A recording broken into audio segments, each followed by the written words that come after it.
Bismillahirrahmanirrahim. Assalamualaikum warahmatullahi wabarakatuh. Alhamdulillah. Alhamdulillah wassalatu wassalamu ala Rasulillah wa ala alihi wa ashabihi wa mawalah. Wala hawla wala quwwata illa billah, amma ba'du. Jamaah kaum muslimin dan muslimat rahimani wa rahimakumullah.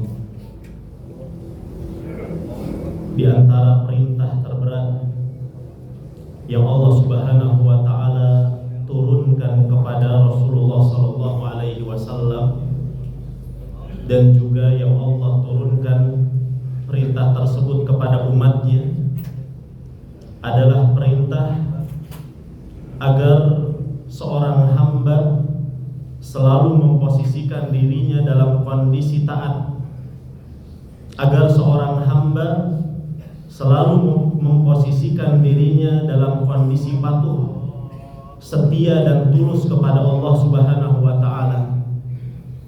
Yang secara singkat, perintah tersebut dikenal dengan perintah istiqomah.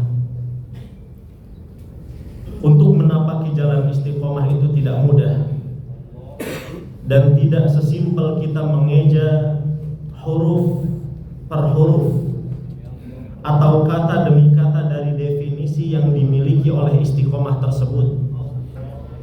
Sebagaimana yang disebutkan oleh Imam An-Nawawi rahimahullahu ta'ala, bahwasannya istiqomah adalah luzumu ta'atillah, yaitu ketika seseorang senantiasa berada di atas ketaatan kepada Allah Subhanahu wa ta'ala, baik untuk mengerjakan perintah Allah ataupun untuk menjauhi larangan-larangan Allah Subhanahu wa ta'ala.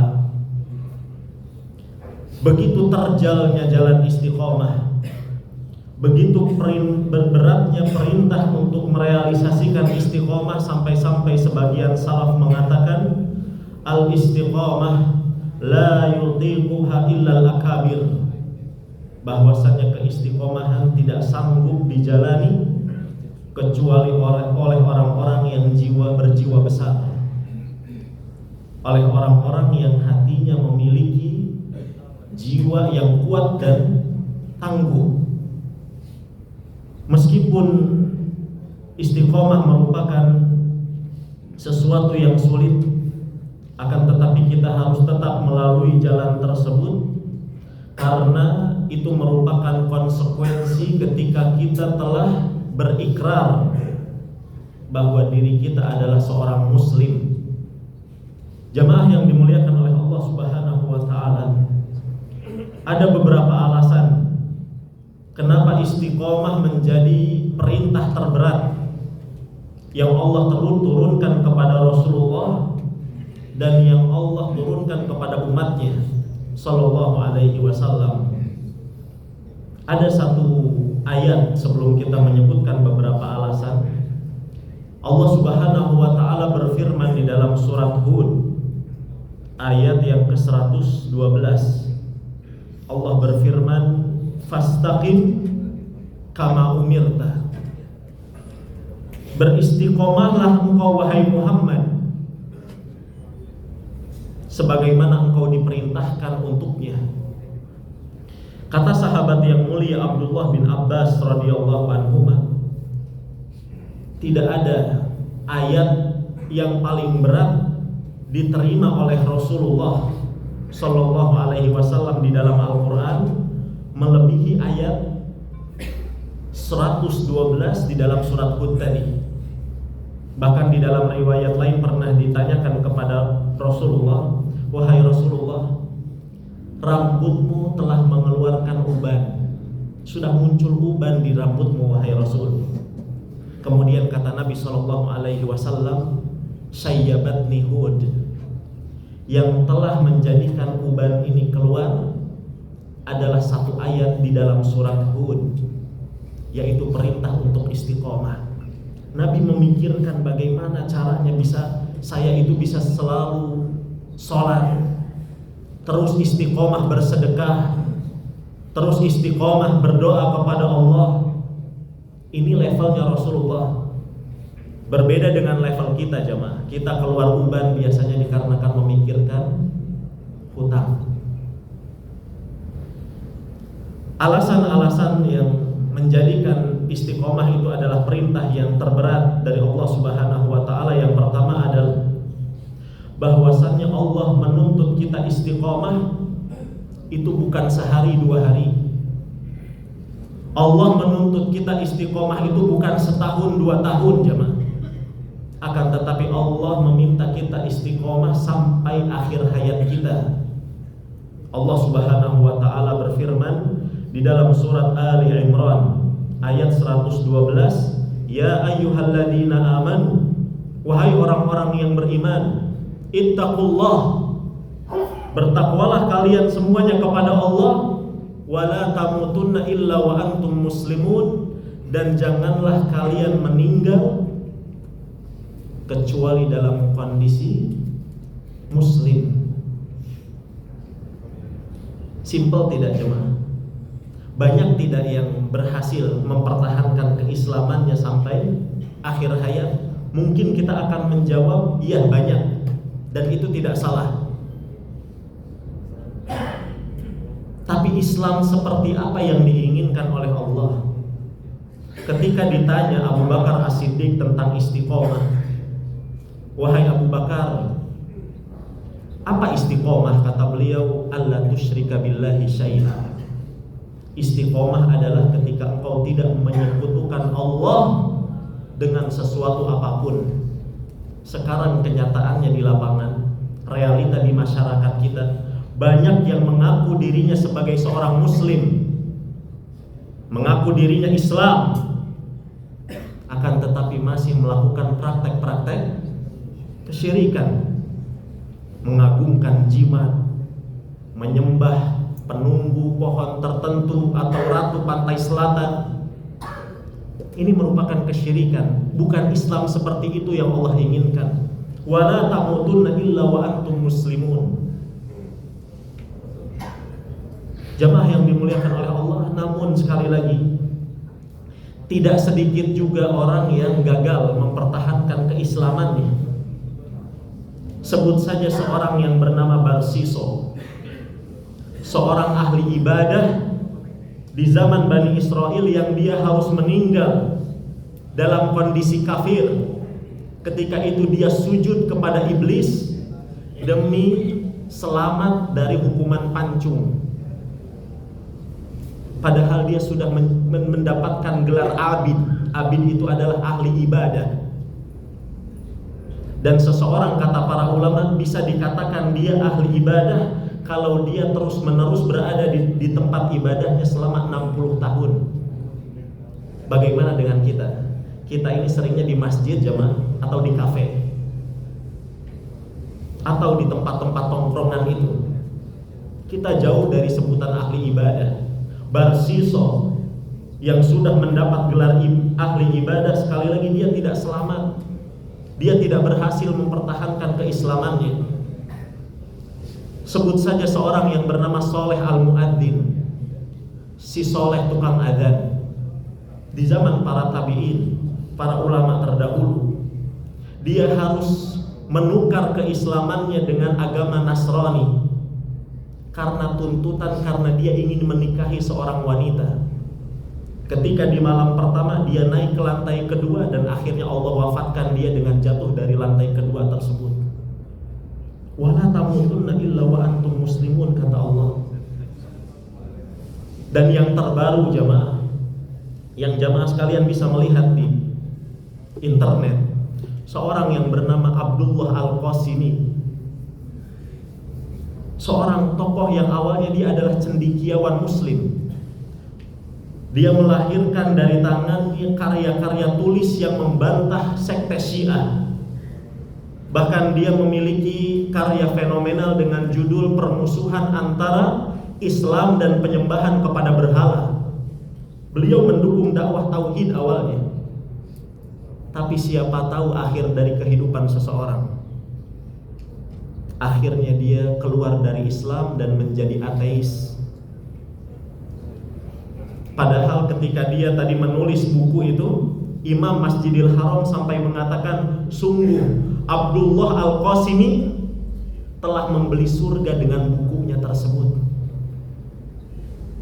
Siapa kita dibandingkan Abdullah Al-Qasimi, jemaah?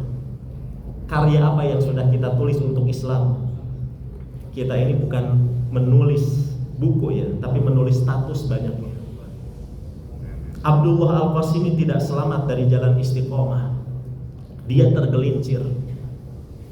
Ini jemaah, kenapa? Alasan pertama kenapa istiqomah itu adalah jalan yang begitu terjal, yang sangat sukar dan sulit. Kemudian yang kedua jemaah, alasan yang kedua, karena istiqomah kata para ulama, diantaranya Imam Ibnu Qayyim Al-Jauziyah, adalah sebuah perintah yang mencakup atau menyentuh seluruh sisi dari agama Islam. Istiqomah itu kata Imam Ibnu Qayyim, dia berkaitan dengan hati. Bagaimana seorang hamba selalu mengarahkan hatinya untuk istiqomah, ikhlas kepada Allah. Kita sulit Pak untuk istiqomah ini. Sering disusupi dengan penyakit apa? Riya. Bagaimana hati kita itu senantiasa istiqomah apa? Ridho kepada Allah, husnudzon, berbaik sangka. Tapi kita juga terkadang ya dihinggapi oleh perasaan suudzon kepada Allah. Sebagian kaum muslimin dari lisannya keluar katanya Allah tidak adil, Allah kejam, makanya ada peristiwa-peristiwa bunuh diri dan seterusnya. Seakan-akan dia sedang berburuk sangka kepada Allah, berputus asa dari rahmat Allah. Sulit untuk mengistiqomahkan hati ini. Kemudian kata Imam Ibnu Qayyim secara rinci, istiqomah itu wa tata'allaq bil aqwal. Dia berkaitan dengan ucapan. Bagaimana seorang bisa mengarahkan lisannya untuk selalu berkata baik, tidak berkata jorok. Yang keluar dari lisannya adalah zikir, tilawatul Quran. Tapi di antara kita terkadang latahnya dengan mengucapkan kata-kata binatang yang menggonggong, atau latahnya dengan mengeluarkan lirik-lirik bukan zikir, bukan astagfirullah, tapi lirik-lirik mesum yang dikeluarkan atau yang dibuat oleh biduan-biduan wanita di luar sana. Kemudian kata Imam Ibnu Qayyim, wa hiya tata'allaq bil af'al. Istiqomah itu berkaitan dengan perbuatan. Bagaimana seseorang itu selalu dia membimbing dirinya untuk selalu mengerjakan ibadah. Contohnya misalkan ibadah sholat 5 waktu berjamaah. Sulit atau tidak jamaah? Sulit. Kita bukan seperti seorang ulama tabi'in yang bernama Sa'id Ibnul Musayyib, yang beliau tidak pernah ketinggalan takbiratul ihram selama berapa tahun? Setahun? Tidak. Selama 40 tahun beliau tidak pernah ketinggalan takbiratul ihram. Begitu istiqomahnya beliau. Siapa kita? Tidak usah sampai di derajatnya Sa'id Ibnul Musayyib untuk kita mengamalkan atau mencapai prestasi yang disebutkan oleh Rasulullah. Dalam satu hadis kata Nabi, barang siapa yang dia sholat bersama imam dan tidak ketinggalan takbiratul ihram selama 40 hari, bukan 40 tahun, maka aku jaminkan untuknya dia terbebas dari 2 perkara. Yang pertama dari neraka, dan yang kedua dari kemunafikan. Tidak usah 40 tahun Pak, 40 hari. Jangan ketinggalan takbiratul ihram. Apakah di antara kita ada yang lulus? Saya kira sedikit, bahkan tidak ada. Apalagi kita hidup di zaman fitnah, yang dunia dibukakan begitu lebar di hadapan kita. Wahya tata'allaq bil ahwal. Bahwasanya istiqomah kata Imam Ibnu Qayyim berkaitan dengan kondisi seseorang. Seseorang bagaimana selalu taat kepada Allah bukan hanya di bulan Ramadan contohnya. Seorang hamba jangan hanya mengenal Allah di bulan Ramadan saja, tapi hendaknya dia mengenal Allah juga di luar bulan Ramadan. Makanya kata para ulama, la takun ramadhaniyan, jangan kalian menjadi hamba-hamba Ramadan, akan tetapi jadilah kalian hamba-hamba Allah sejati. Kita dituntut untuk senantiasa dekat kepada Allah, baik dalam kondisi senang ataupun dalam kondisi sulit. Seringnya kita ini baru ingat sama Allah kapan? Ketika sulit, jemaah. Ketika senang, ketika kita banyak uang, kita lupa. Kita lupa untuk mengangkat tangan, kita lupa untuk sujud. Kita lalai. Wa fis sirri wal alan, kita harus menuntun diri kita istiqomah baik dalam kondisi sendirian ataupun dalam kondisi ramai. Pertanyaannya lagi, kita ini sering terlihat soleh ketika sendiri atau ketika dalam keramaian? Dalam kondisi ramai.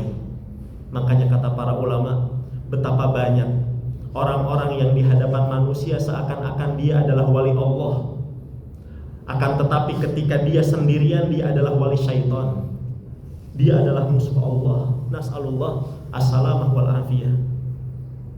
Ini alasan yang kedua, jemaah. Kenapa istiqomah itu begitu sukar, begitu terjal jalannya? Karena istiqomah itu sangat rinci. Makanya kata Nabi SAW, istaqimu walan tuhsu. Istiqomahlah kalian dan sekali-kali kalian tidak akan pernah bisa sampai derajat 100%.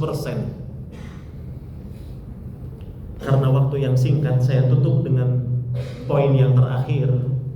Karena begitu beratnya istiqomah, maka balasannya pun adalah balasan yang sangat spesial. Apa balasannya, jemaah? Allah Subhanahu wa taala berfirman di dalam surat Fussilat ayat yang ke-30, balasan untuk orang yang bisa istiqomah.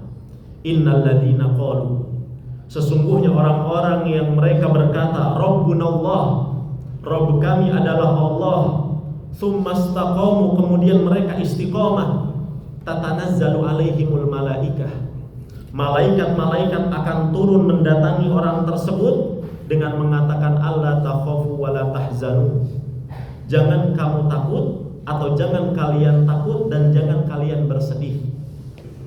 Jamaah, kata para ulama, ketika dua sifat ini dihilangkan dari diri seseorang, ini pertanda awal orang tersebut akan mendapatkan kebahagiaan yang sempurna. Dihilangkan sifat apa tadi? Takut dan sifat sedih. Alla takhafu wa la tahzanu, jangan kalian takut, jangan kalian bersedih. Kapan ini dikatakan oleh para malaikat kepada seorang hamba? Di antaranya kata para ulama, ketika si hamba tersebut dalam kondisi sakaratul maut. Wa abshiru bil jannah, dan berbahagialah atau berikanlah kabar gembira, bergembiralah engkau dengan surga yang Allah Subhanahu wa taala telah janjikan untuk kalian. Endingnya untuk orang yang istiqomah adalah surga Allah Subhanahu wa taala yang kenikmatan di dalamnya itu tanpa batas. Mala ainun ra'at, tidak pernah dilihat oleh mata, wala udhunun sami'at, tidak pernah didengar oleh telinga, wala khatara ala qalbil bashar, dan tidak pernah terbetik dalam hati seorang hamba. Mungkin ini jemaah yang dimuliakan oleh Allah yang bisa kita singgung di kesempatan yang singkat ini. Semoga ada ilmu yang bisa kita dapatkan dan menjadi pengingat dan peningkat keimanan kita, khususnya di bulan Ramadan yang mulia ini. Dan saya ingatkan kepada diri saya pribadi dan kepada jamaah sekalian, sekali lagi, teruslah berdoa kepada Allah agar diri kita diistiqomahkan sampai akhir hayat kita. Jangan pernah merasa aman. Kita sekali lagi tadi bukan Abdullah Al-Qasimi, ya, jauh seperti Abdullah Al-Qasimi ataupun Barsiso, ya. Maka berdoalah dengan doa yang diajarkan oleh Rasulullah, Allahumma ya muqallibal qulub tsabbit qalbi ala dinik. Sebelum saya tutup, mungkin ada 2 pertanyaan karena ini ada amanah hadiah dari DKM. Pertanyaan yang pertama, sebutkan rincian istiqomah yang disinggung oleh Imam Ibnul Qayyim tadi. Istiqomah itu berat, kenapa? Karena mencakup berbagai macam sisi di dalam agama Islam. Apa saja jemaah? Sisi apa saja tadi? Ada yang bisa? Silakan Pak. Barakallahu fiik.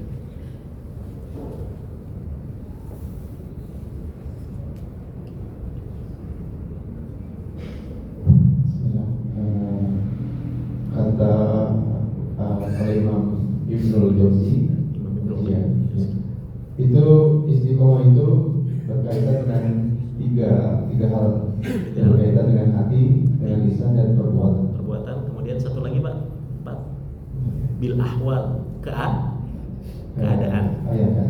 Barakallahu fiik. Nanti bisa diambil. Kemudian satu lagi jemaah, pertanyaan yang kedua,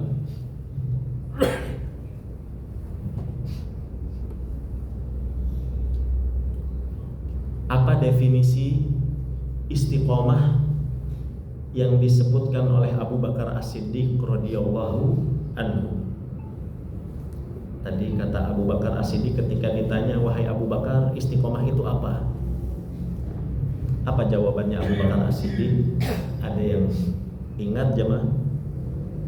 Tafadhal. Mudah. Apa istiqomah? Ya, silakan Mas. Barakallahu fiik.